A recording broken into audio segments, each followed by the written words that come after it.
Tēnā koutou, tēnā tātou katoa. Welcome to Tuapito Ora, New Zealand Institute of Landscape Architects webinar. No mai, haere mai to our guest today, Chris Mays, who is joining us from the sweltering England, although I've heard it's not as sweltering at the moment. And I'd like to just do a quick introduction on Chris before I hand over to him.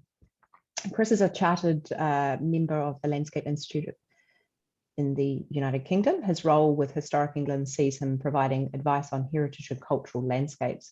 His experience includes assessing the impacts and effects of major developments on significant designated landscapes, such as the Hinkley Point C nuclear power station, Severn, Tidal Barrage in Somerset, wind farms, to the advising on management of historic parks, gardens and cemeteries, also to authoring the green infrastructure strategy for the Herefordshire and developing a view analysis tool with the Malvern Hills area of outstanding natural beauty.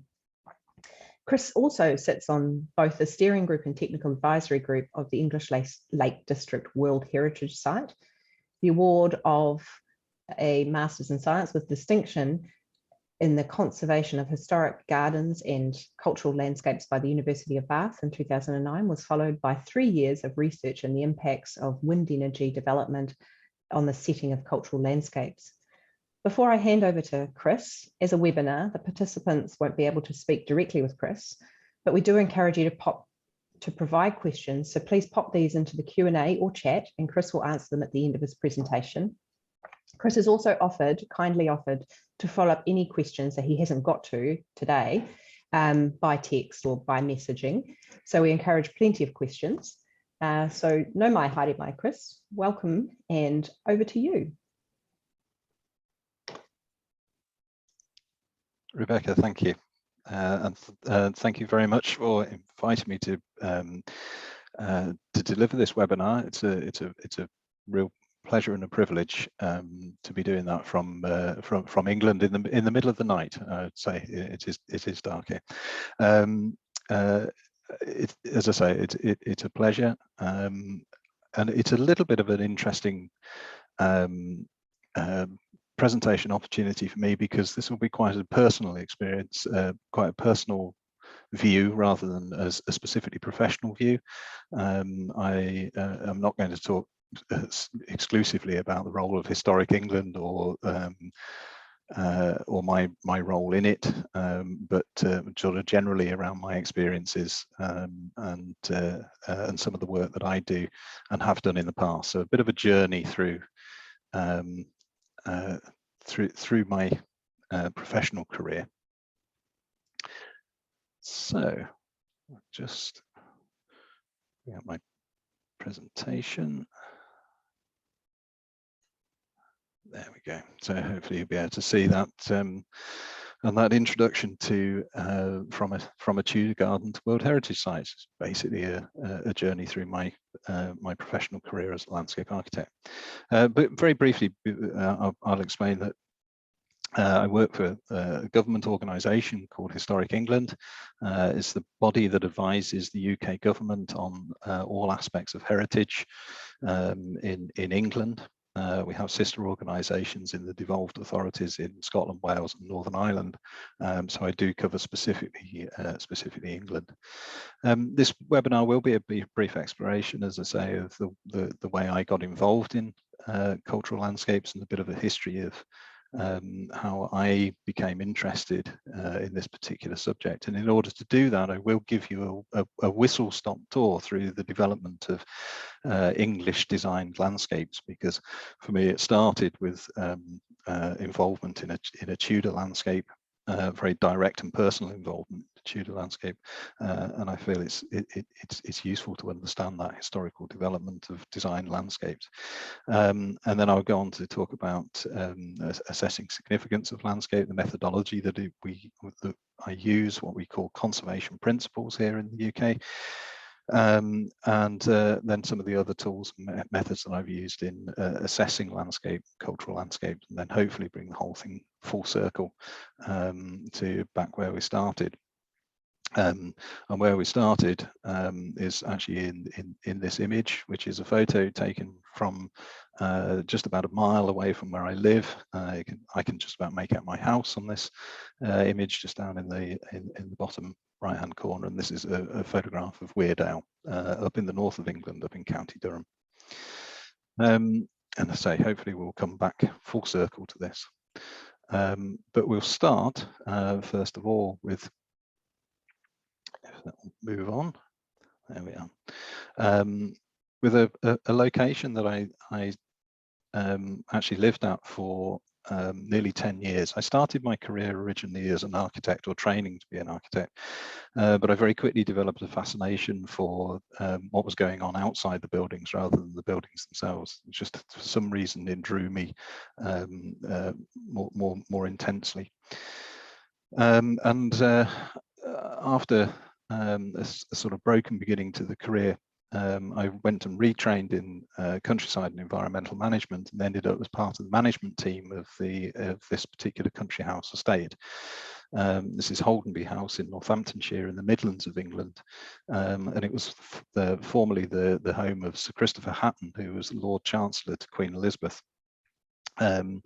Elizabeth I. The house that you see in sort of the centre of the aerial photograph is about 1/8 of the original palace that was built. It was the largest privately owned house in the country when it was built in around about 1580, and with it had these marvellous gardens, earthwork gardens, that were created at the same time. And I had the privilege of living in a flat in the stable block, just to the left of the main house, and so I had access to this landscape on a daily basis. And what it enabled me to do was to fully explore this landscape in some considerable detail. As you can see, the landscape is a mass of earthworks, just the earthwork remains of gardens and pieces of the design landscape, the way it was laid out. And that would be fine for a lot of archaeologists and a lot of historians, just to know that it was the palace of Sir Christopher Hatton, that there were these earthworks, and that they were there. There was a physical presence, there was a material presence in the landscape. And that wasn't really enough for me, though.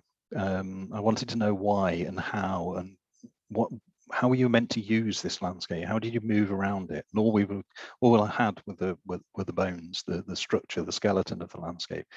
As you can see, there was an archaeologist's sketch of the earthworks to lay it all out, but none of that actually tells you how people would have moved around the landscape, what they would have seen, how they would have experienced the place, how they would have experienced the buildings and the form, and what sort of emotions and senses that might have stimulated. And one of the reasons why this landscape was particularly useful for exploring initially and investigating, starting my career in cultural landscapes, was that we knew very, very closely that what was on the ground was actually as created by this nobleman in the 16th century, because he commissioned a plan to be drawn for it. And in that sort of rather shadowed plan, you can see the plan from 1587 that was created of Holdenby House, and we can relate that plan to exactly what we see on the ground. So the park pale, the fence that defined the park, can still be located within the landscape. That hedge line still runs through, following the very boundary of the park pale. The parkland trees within what is now arable farmland still relate to the parkland trees that were shown on that plan. And we can see the location of the house. We can see great green, this green space, which is the entrance courtyard, and you can piece together exactly how this landscape was accessed and approached and experienced. And by spending many years, 5 or 6 years in total, walking this landscape, walking the archaeology and relating it to the plan, and reading about Tudor life and Tudor lifestyles of the gentry, I was able to piece together a much more detailed understanding of how this landscape actually functioned. And for me, that brought those earthworks to life. Once you've done it with one place, you want to move on. You want to experience more and get a better understanding. And so that's the point from which I embarked on this career some 30 years ago, and getting to have a better understanding of cultural landscapes and cultural landscape management. And it's blossomed, it's grown from looking at individual sites in terms of parks and gardens and houses and design features, to understanding whole landscapes and whole landscape scale, and the relationship that we as people and occupiers of those landscapes and people actually living in the landscape, how we relate to them. So the first point of call in that is to explore the development of historic gardens, the designed landscape, and see how it progresses. So from the Tudor landscape that we could see at Holdenby House, we know from some of the texts and writings of the 16th and 17th century that this was the fashionable way for any gentleman to lay out their gardens. And we have treatises by the likes of William Lawson, who provided illustrations that you can see here, that very closely reflect the sort of earthwork remains that we could see at Holdenby. But what's interesting about this is that we can start to see some of the human usage as well. So, chap here training his horse. We've got a fruit tree producing edible produce. We can see that there's water associated with the property, and we can start to understand how these things connect. And then we can see the physical manifestation of that in some of our few surviving landscapes, like Holdenby, or like this particular site in Cumbria, Levens Hall, which is a particularly special site, which was created in 1689 by Guillaume de Beaumont, who was a French refugee who worked for the Crown in England, and did a favour to a local gentleman to create his garden. Many of these topiary bushes are original to 1689, which is a remarkable survival of vegetative material, really quite exceptional. But it gives us a sense, and it brings to life the illustrations, it brings to life the text and the treatise and the information that we can draw from historical evidence when we look at a place like Levens, and you can actually walk around it, you can feel it, experience it, even smell it. A lot of the box hedging has a particular scent to it. It's not particularly pleasant, but it has a scent to it. So that full sensory experience. From that sort of level of geometry and geometric form that we see in the early designs of English designed landscapes, things just expanded exponentially as the rich got very rich and the wealthy got very wealthy. And we see this incredible imposition of dominion on the landscape. This is a plan by Johannes Kipp of the landscape of Badminton House in Gloucestershire for the Duke of Beaufort. And we can see these radiating avenues and axial arrangements that in the illustration, they actually disappear off across the horizon beyond where the eye can see. The point is that this landowner is trying to imply that they have control or at least influence on such vast areas of the landscape as to be one of the most powerful people around. But it's still based on this sort of geometric arrangement of and an idea of imposition, of man's imposition on nature. And these sort of historical layouts tended to be quite short-lived. It's between 1690 and 1710 they had their fashionable high point, which is a really short period of time for something that was such a huge investment. You can only sort of start to imagine the cost of laying out a landscape, but they were laid out in this form. Absolutely phenomenal investment, but very quickly went out of fashion. Although that fashion simply became modified initially, and it's one of the things that I very quickly learned in my career and development and exploration of historic design landscapes, cultural landscapes, was that there's no example really in England of revolution in design. It's all a matter of evolution. Things steadily progress and overlay one thing after the other. So we'll often hear in slightly less well-informed text that so-and-so came along and invented this and suddenly started doing that. And then with a bit more exploration, you find that, well, somebody else was doing it down the road just in a slightly different way before them. And there's a little bit of copying going on, and they're reflecting this on and that. So revolution definitely was not something that we see in English design landscapes. Definitely more a case of evolution. But this particular landscape illustrated here, Chiswick House, by for Earl Burlington, started to soften that geometry slightly. It doesn't look as if it's particularly softened, but it was at the time it was considered to be adopting a far more natural approach to landscaping, creating a sort of a sense almost of wilderness, of found objects within the landscape, as opposed to that very strictly geometric form that we saw somewhere like Badminton. And we see this sort of still surviving, manifested in places like the Gibbside landscape, not too far away from me. It's a fantastic example of a design landscape from about 1720 up in the northeast of England. And you can't quite make it out, but at the very distant point of this long axial route avenue and quite dramatic earth forming, is a chapel very similar to the landscape at Chiswick. So all these gentry and rich people were quite often copying each other to make sure that they were the most fashionable person around.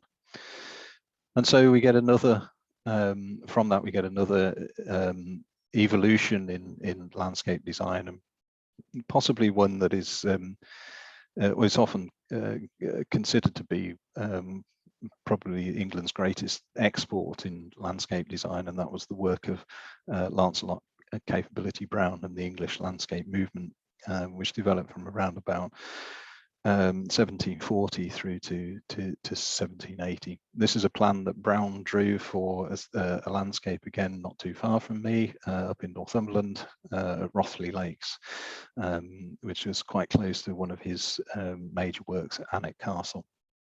Alnwick Castle, any Harry Potter fans out there will be familiar with.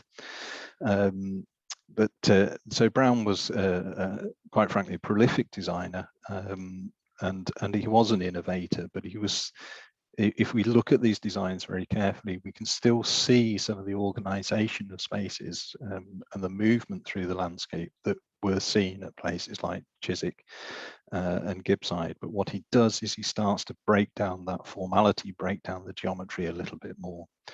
But he's still working with the same principles. He's still working with an organization of water and woodland and trees and path networks in order to frame views and vistas and create experiences and perceptions within the landscape. It's called Capability Brown because his principle was to try and realize the capability of the landscape. It wasn't that he was particularly able, it was just his strapline.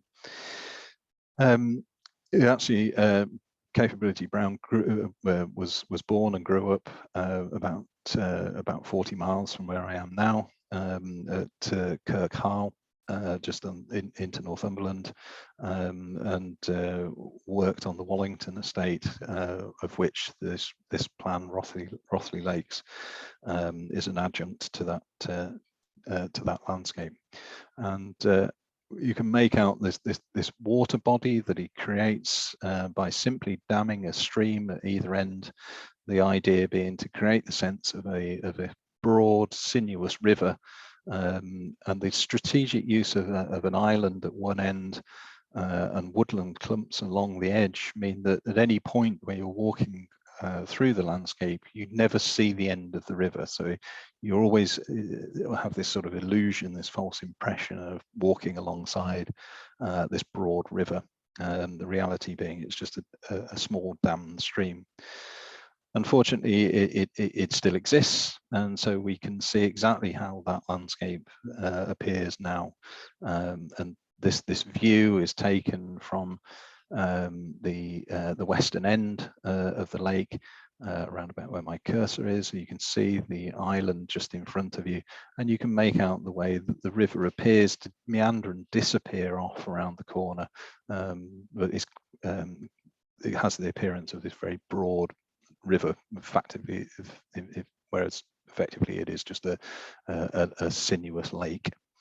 So Brown very cleverly working with working more with the grain of nature than the predecessors or his preceding landscape designers, who were still working very much with geometry and straight lines.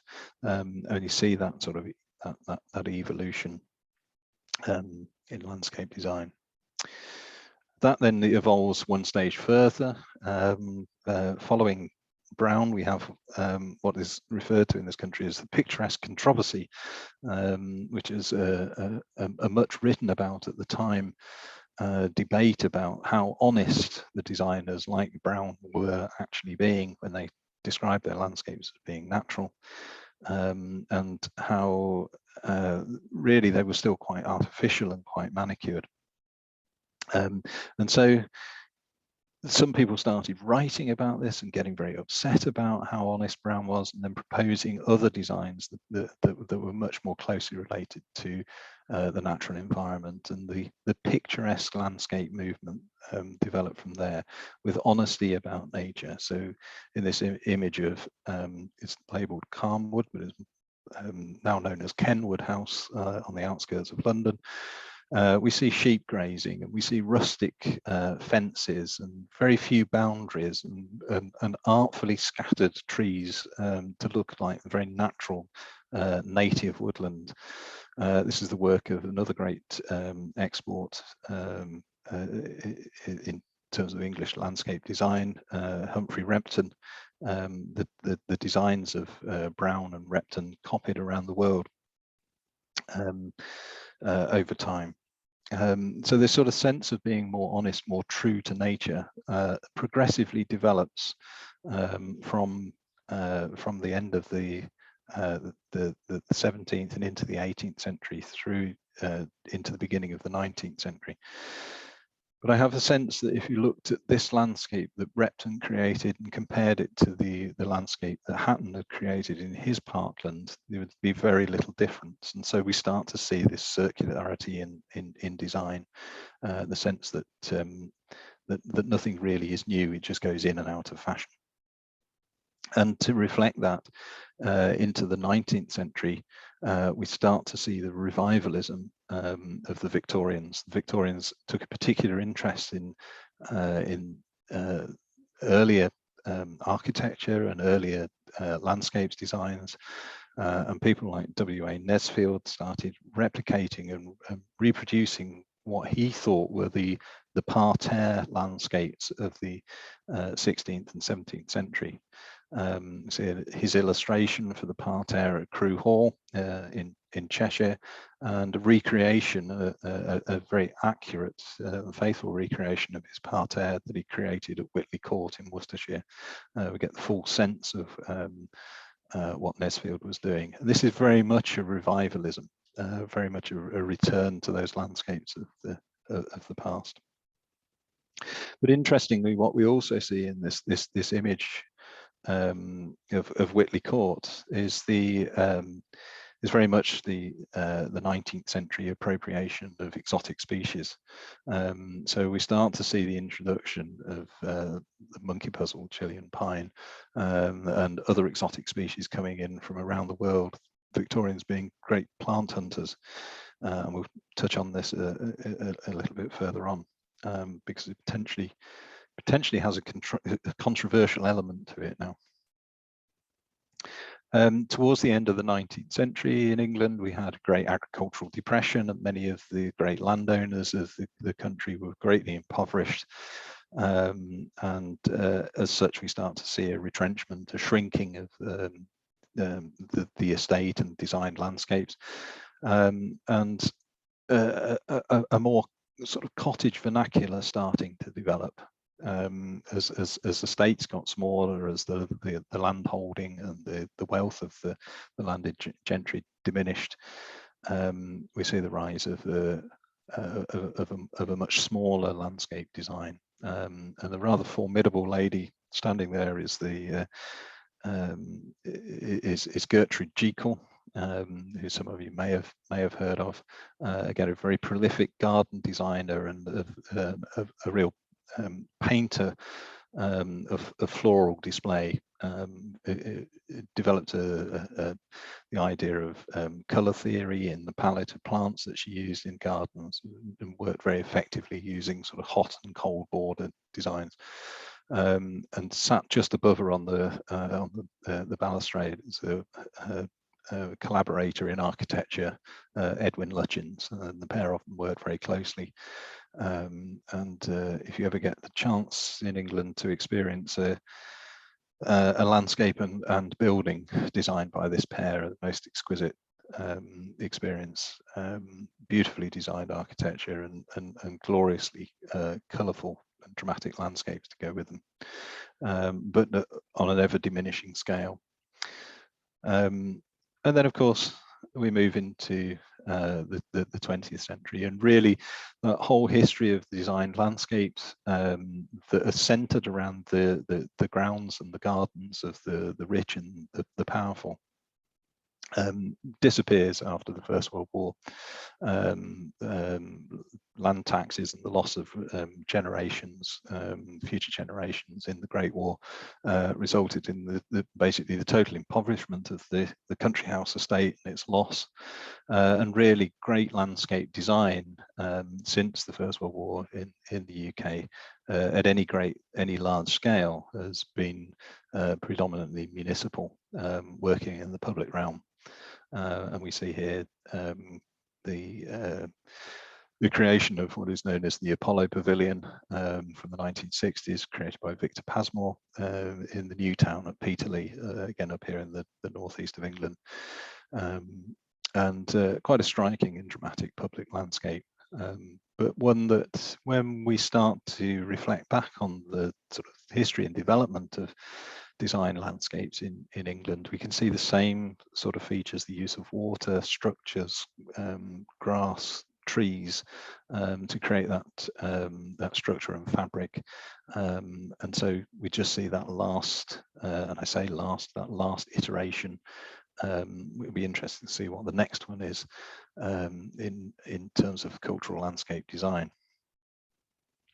So that's just a very quick run through some of the principles of the last sort of 500 years of landscape design and garden design in England. And I run through that because that is principally the bread and butter of the work that I do with Historic England.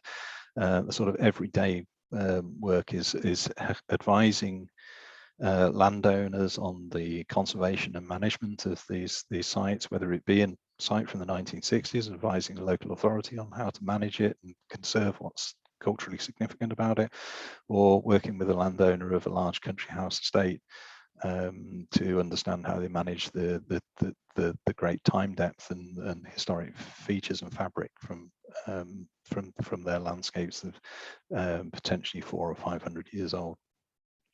But it isn't my only work. That's the bread and butter stuff.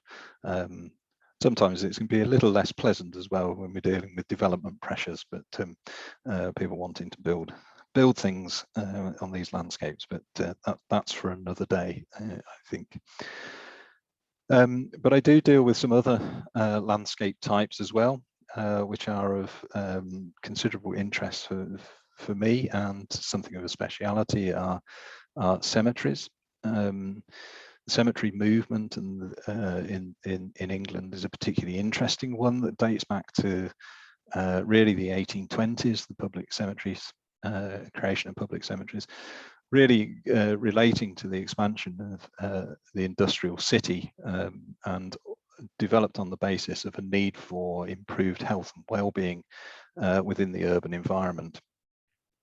simply needing safe and clean places to dispose of a burgeoning population that were concentrated in the urban environment. This particular cemetery is hard to believe, but this is actually in the centre of Newcastle, the city just up the road from me. Quite a substantial northern city, and this cemetery is very, very carefully located to appear as if it's within the countryside, even though it's within the centre of the urban fabric. It's laid out with its trees and the spire of the chapel and the grassland, and using the slope to make it appear as if it's almost a country churchyard. A different approach taken in a number of cemeteries was the woodland cemetery, simply using that sort of sense of the glade or the enclosure of woods as a place suitable for burial.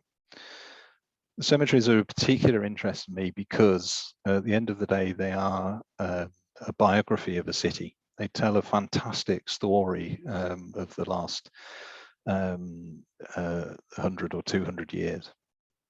And this is just a point in case that I found particularly interesting. This is actually from that cemetery in Newcastle. Newcastle is notorious, famous for its shipbuilding, and particularly its armaments and battleship building.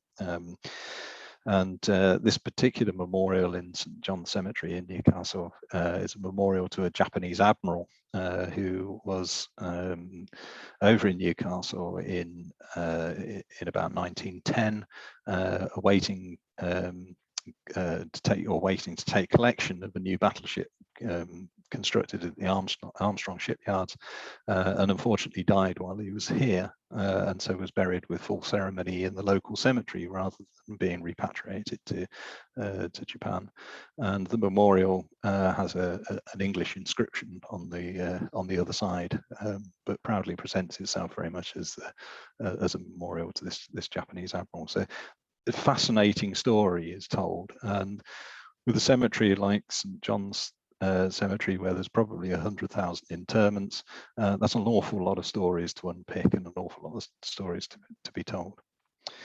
Now, I've mentioned that some people view Capability Brown as our most important global export in terms of landscape design. I choose to contradict that because my other particular passion is in relation to public parks.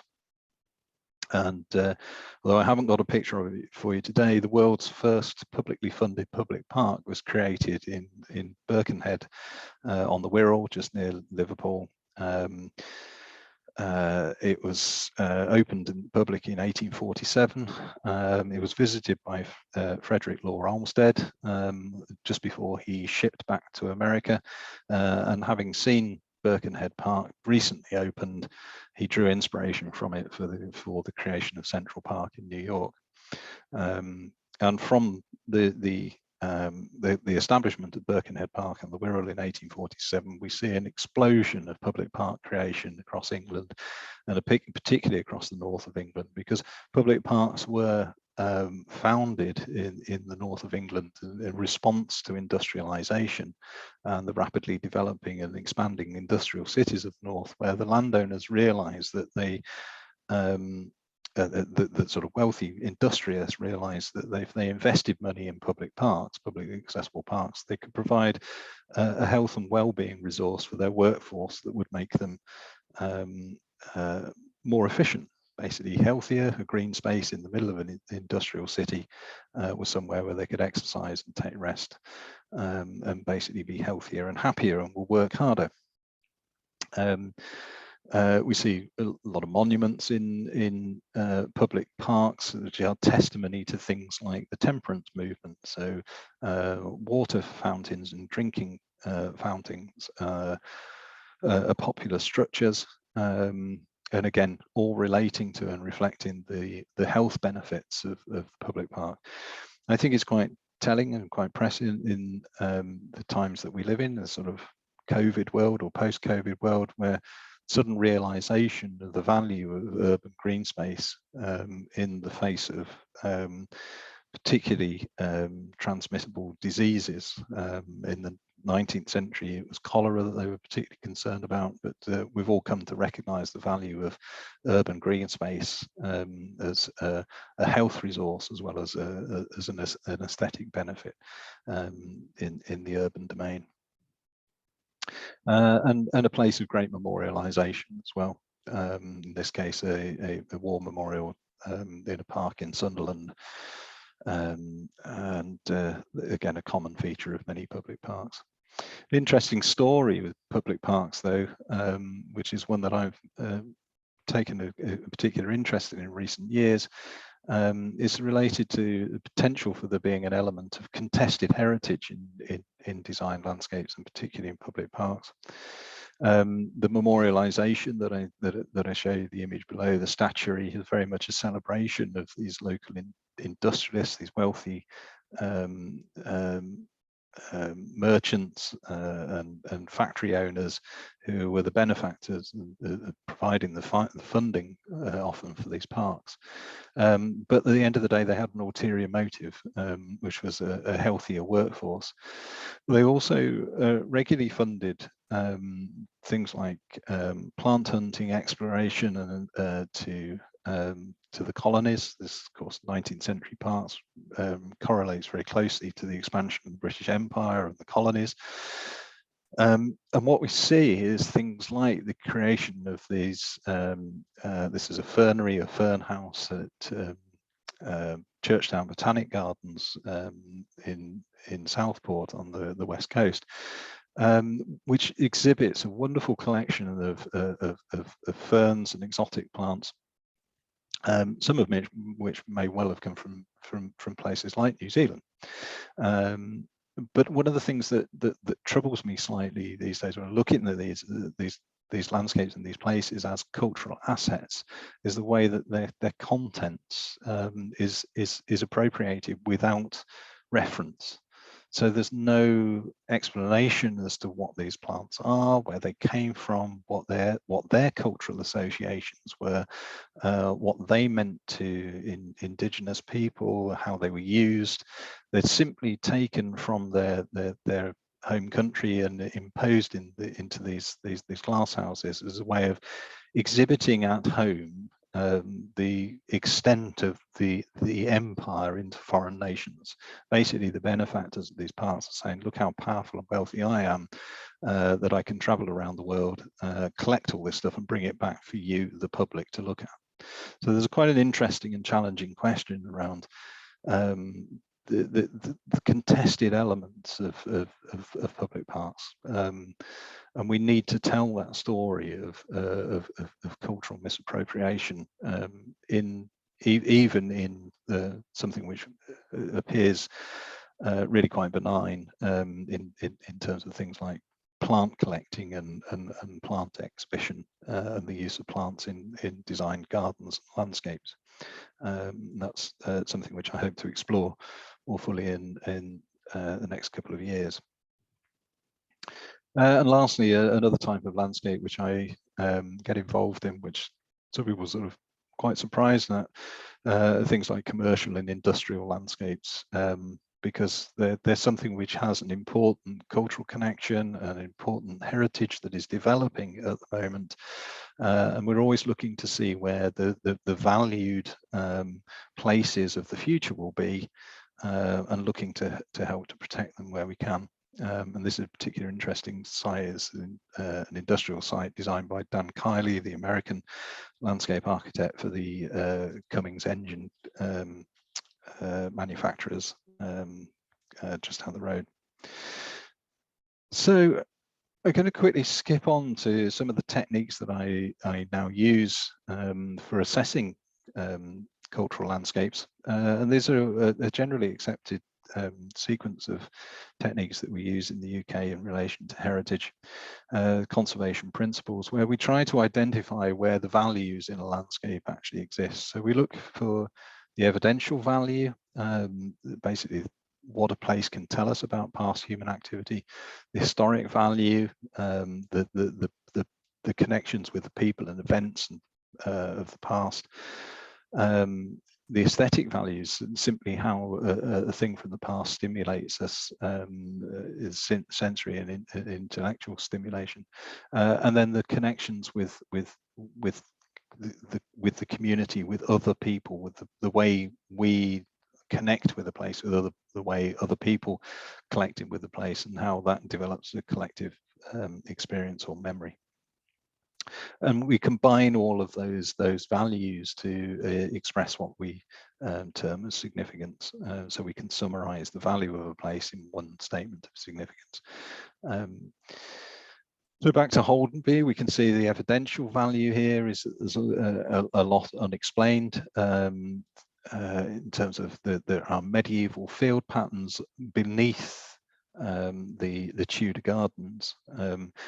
We have earthwork remains, but we don't really know what those earthworks contain. So there's lots of evidence about this landscape that could still be gathered through principally archaeological investigation. Historical value can be seen in places like this. This is a field system from West Penwith in Cornwall, where I had the privilege to work some years ago. This is possibly, or could be possibly, considered the oldest functional monument in the world. These are Bronze Age fields that were created around about 5,000 years ago and are still functioning exactly as they were intended to function when they were created, and it's difficult to think of another object on the or another landscape artifact like this that is still serving the purpose that it was intended to serve 5,000 years after its creation. Aesthetic values, well, I think that image speaks for itself. It's difficult to not find that attractive. A public park landscape in Crewe in Cheshire, actually designed by the superintendent of Birkenhead Park, Edward Kemp, who, from his experience of working at Birkenhead Park, became quite a prolific public park designer across the UK. But aesthetics are sort of, the beauty is in the eye of the beholder. And some people would even find the brutalist architecture and landscape of Preston bus station of a certain aesthetic value. And so we have to be, when we're making those assessments of cultural landscape and looking at the potential for evidential and historic value, they're relatively easy. But when we move into aesthetics, we obviously have to approach it very much from an objective point of view and try not to be subjective in our assessment. And then communal value, again, is really quite self-explanatory, but can become very complicated. Again, another cemetery landscape. This is Anfield Cemetery in Liverpool. About 500,000 interments in Anfield, and of course, with Liverpool being the one of the primary dock cities of the 19th century, and the point where many people departed England for resettlement across the world. There are a lot of family connections here that extend globally. So there are four of the principles, four of the techniques that I use for assessing where significance lies in cultural landscape.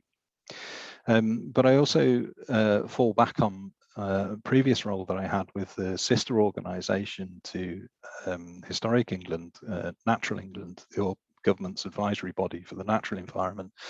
And I was very lucky to be involved 10 years or so ago in the development of rewriting our national character area profiles. We've divided England up into 159 distinct character areas, and then produced descriptive profiles for each of those 59 character areas. But at the revisiting of this between 2010 and 2016, we also introduced into the assessments, into the descriptions, an ecosystem services analysis for each of those 159 areas. And that enabled the development of an idea of, or for me to develop an understanding and an idea around how landscape actually is providing a service, how it's contributing to our well-being and our benefits. But at the moment, I think it's still very much viewed as a benefit to people, how landscape and nature is giving something to us. And a bit like our assessment to date of things like cultural heritage, we're very much looking at it in terms of the material and fabric remains, rather than looking at it the way it makes us feel, how we respond to it, how a place made people in the past feel and how they responded to it. In other words, how we were part of the landscape, how we actually are part of the landscape.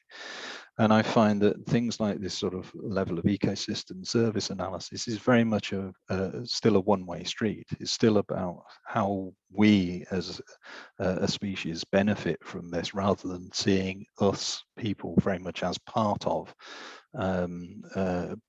the environment, part of the natural environment, part of the cultural environment, and really getting to understand where those overlaps are.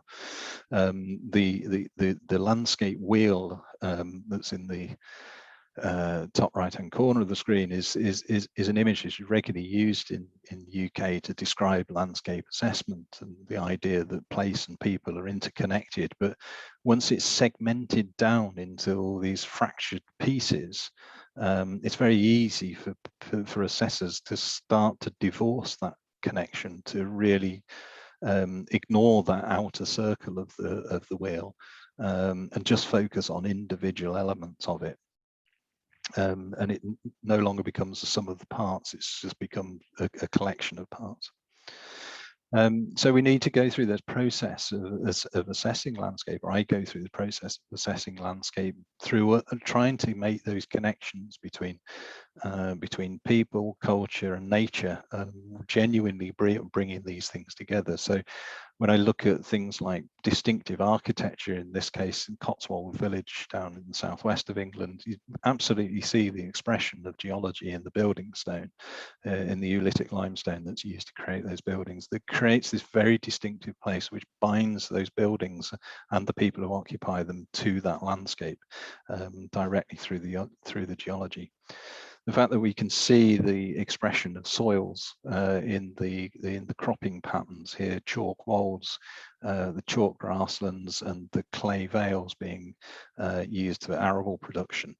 And that historic connection, again, you can see the earthworks on the clay, on the chalk wolds, showing that people have been occupying this landscape in a similar way for millennia, because the soils dictate the way you use the landscape and the vegetation that will form on it.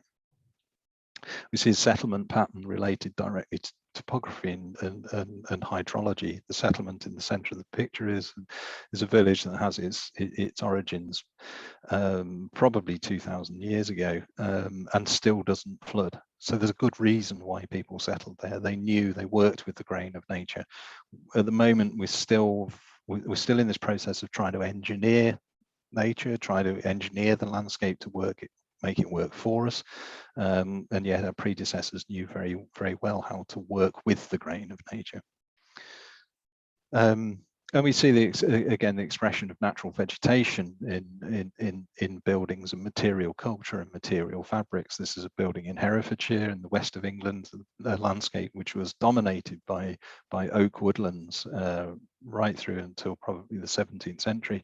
And that resource is simply expressed in the most obvious and easy material to construct buildings from. But you can also dig the clay up and fire it into bricks. So the materiality of the cultural expression is something which is absolutely rooted in the landscape. We do see the imposition of political and power sources on the landscape as well. So here we see two Norman planned towns, about 1,000 years old, following the Norman conquest. They're on either side of the country. Warkworth in Northumberland on the right-hand side of the screen, and Appleby in Westmoreland on the left-hand side, but following exactly the same pattern, settled within a bend in the river, with a church at the bottom of the hill, marketplace running up the hill to a castle at the top. And this is a planned town that the Norman occupiers of Britain in the 12th century imposed on these towns to show that church and power and commerce were the structure that they wanted to impose on this landscape. We see Norman plan towns, particularly in the north of England. But of course, economics can also drive land use patterns. So we can see the cultural expression in the changing uses of land. So yes, you can cultivate a chalk down and turn it into arable land.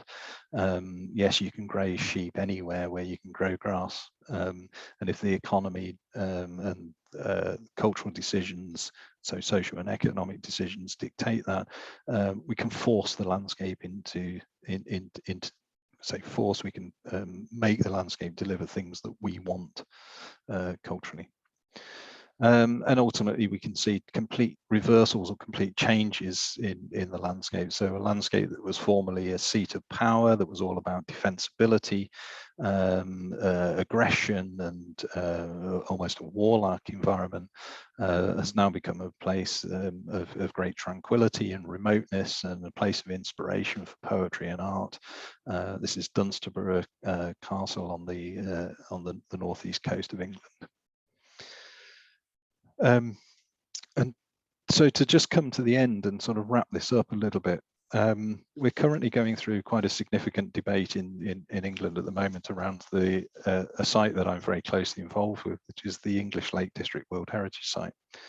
And here we have a landscape, a cultural landscape defined by UNESCO as a cultural landscape, as the first World Heritage Site to be designated as a cultural landscape. So an expression of the interaction between people and nature.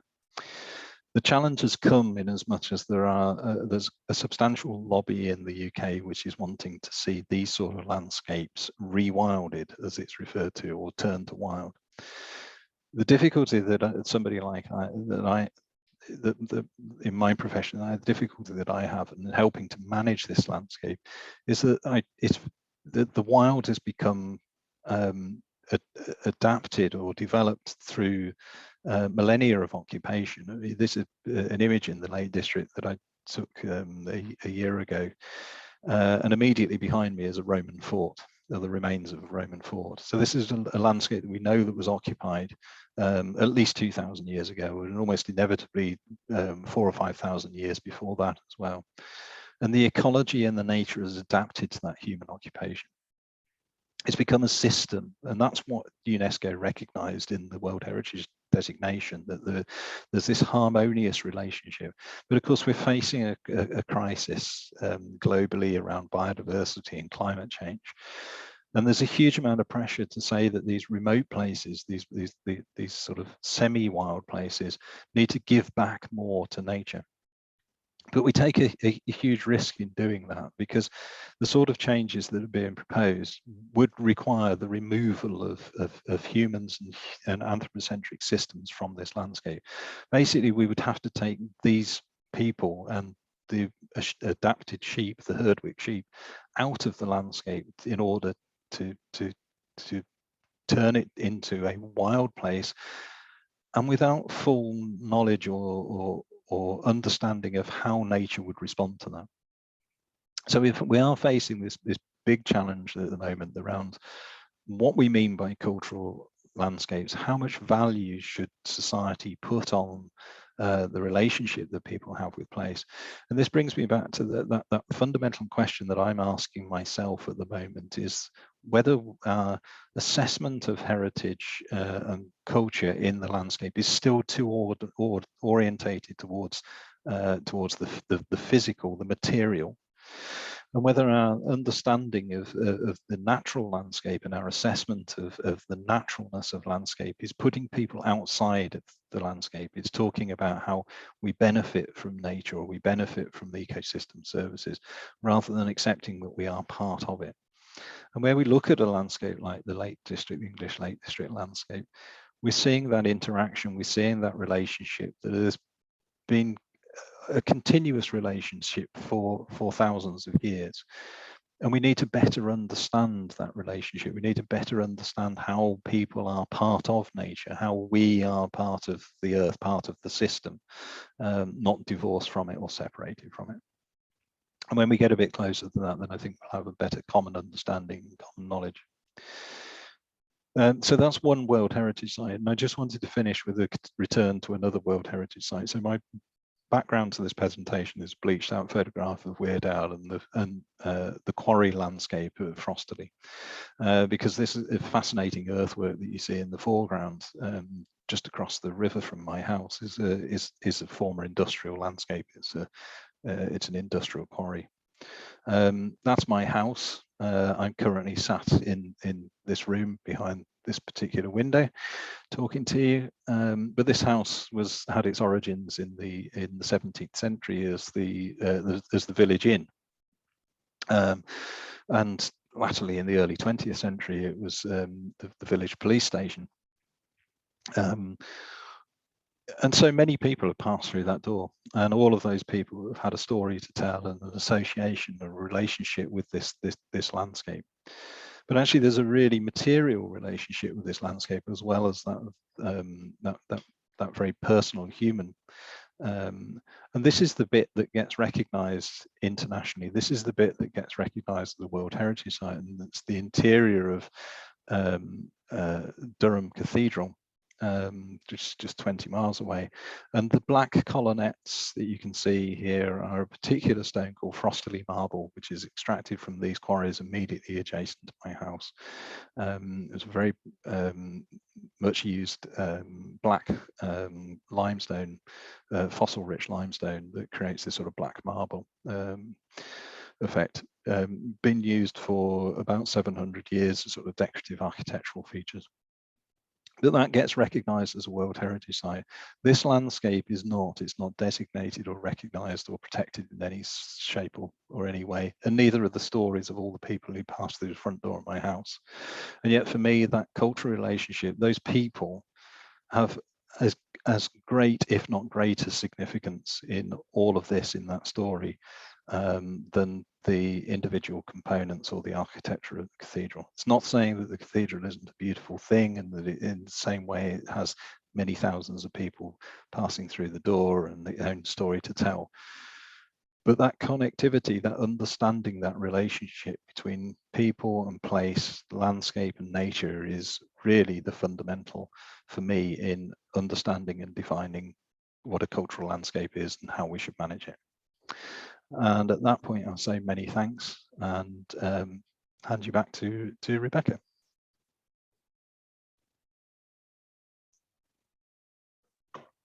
Hi, Chris. Thank you so much. It's been a very fulsome presentation. I think there's a few questions popping through. We are running a little bit out of time, so there's a couple of questions in the Q&A chat that I thought we could cover off. And there, one question here from Rachel de Lambert, that's her last sort of question.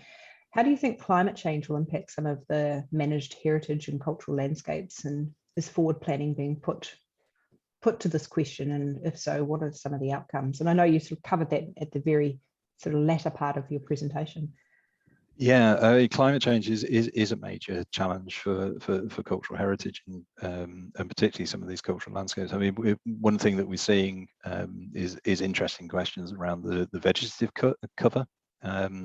So as an example, just up the road from me is a really important designed landscape at Cragside, which has around about 500 varieties of rhododendron in the landscape. There were plants collected from the Americas and elsewhere by Armstrong, the shipbuilder, I mentioned earlier, and then created this wonderful American garden up at Cragside. These incredibly rare, many of them first introductions into that landscape.